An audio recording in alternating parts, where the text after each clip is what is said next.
আমরা যারা শহরের বাইরে বা দেশের বাইরে থাকি, আমি প্রিটি মাচ শিওর যে আমাদের সবারই জীবনে অন্তত একবার হলেও মনে হয়েছে যে সবকিছু ছেড়ে, ফ্যামিলি ছেড়ে কেন রয়েছি আমরা?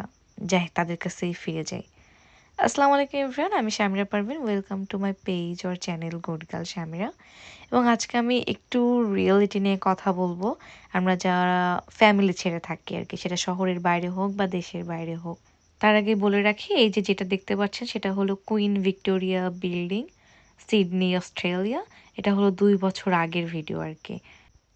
সো কেন এমন মনে হয়, কেন মনে হয় যে সব কিছু ছেড়ে ফ্যামিলির কাছে ফিরে যাই? কেন এমন মনে হয় জানেন?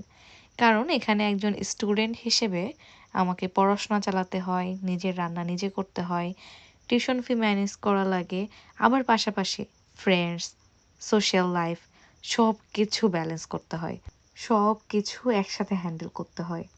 এবং এটা এমন সময় আসে যে যখন আপনি একদম ফেড আপ হয়ে যান, তখন মনে হয় দেশেই তো ভালো ছিলাম, সব কিছু এত সহজ ছিল।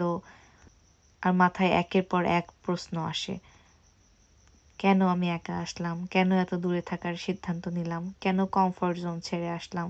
ফ্যামিলিতেই ভালো ছিলাম, উঠতাম বসতাম খাইতাম ঘুরতে যাইতাম ফ্রেন্ডের সাথে আড্ডা মারতাম। কত কিছু তো মনে হয়, কিন্তু তারপর নিজেকে এটাই মনে করায় যে আমি এখানে কোনো কারণ ছাড়া আসিনি। একটা স্বপ্ন নিয়ে এসেছি, নিজের জন্য, ফ্যামিলির জন্য, একটা ভালো ভবিষ্যতের জন্য।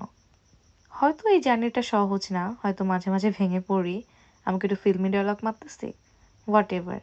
কিন্তু আমরা যারা এত দূরে আসতে পেরেছি, তারা এত সহজে ফিরে যাওয়ার মানুষ না। একদিন এই কঠিন সময়গুলোই আমাদের সব থেকে বড় স্টোরি হয়ে দাঁড়াবে।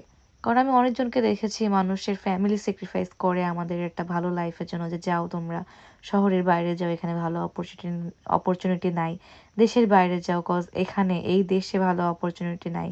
সো হ্যাঁ, আমি অনেকের সাথেই কথা বলেছি, এবং if you are feeling the same, just remember you are not alone. মানুষের এমন একটা পর্যায়ে আসে যারা সবসময় এমন ভাবে যে আগেই তো ভালো ছিলাম, কেন এমন হচ্ছে? কারণ আমরা সব সময় একটা কমফর্ট জোনে ছিলাম ছোটবেলায়, এবং একটা না একটা সময় আমাদের ওই কমফর্ট জোন ছাড়তেই হয়, কোনো অপশন নাই। আপনি হয় কেউ আগে ছাড়ে, হয় কেউ পরে ছাড়ে। কজ আমি এমন একটা মেয়ে যে একদম মা বাবার কোল থেকে উঠে আসছে, আমি এমন বলতে পারি। কারণ আমি বিদেশ এসেই লাইফ দেখা শুরু করছি, আমি বাস্তবতা বোঝা শিখছি, অ্যান্ড আমি পরিস্থিতি বোঝা শিখছি। কজ আমি এমন একটা মেয়ে ছিলাম যে কখনো ভেবে কথা বলতাম না, সবার সামনে যা না তাই বলে ফেলতাম। বাট হ্যাঁ, আমি এটা বুঝছি যে মুখে লাগাম লাগানোটা কত জরুরি।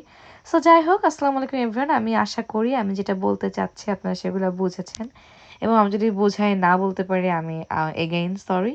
যদি আমার ভিডিওটা ভালো লেগে থাকে অবশ্যই লাইক করবেন, আমার পেজটাকে ফলো দিবেন, একটু আপনার ফ্রেন্ডসদেরকে বলবেন আমার পেজটাকে ফলো দিতে, কারণ আমাদের 20K হতে বেশি ফলোয়ার বাকি নেই। Thank you so much for watching. দেখা হবে অন্য কোনো ভিডিওতে, অন্য কোনো ব্লগে। আসসালামু আলাইকুম এভরিওয়ান। এবং আমাকে যারা রিচ আউট করতে চান, প্লিজ কমেন্ট ডাউন বিলো, আর আপনারা আমার চ্যানেলে অ্যাড হয়ে যেতে পারেন, আমাকে সাবস্ক্রাইব করতে পারেন, এবং আমার ইউটিউব চ্যানেলে কমেন্ট করতে পারেন। থ্যাংক ইউ সো মাচ, এবং আল্লাহ হাফেজ সবাইকে।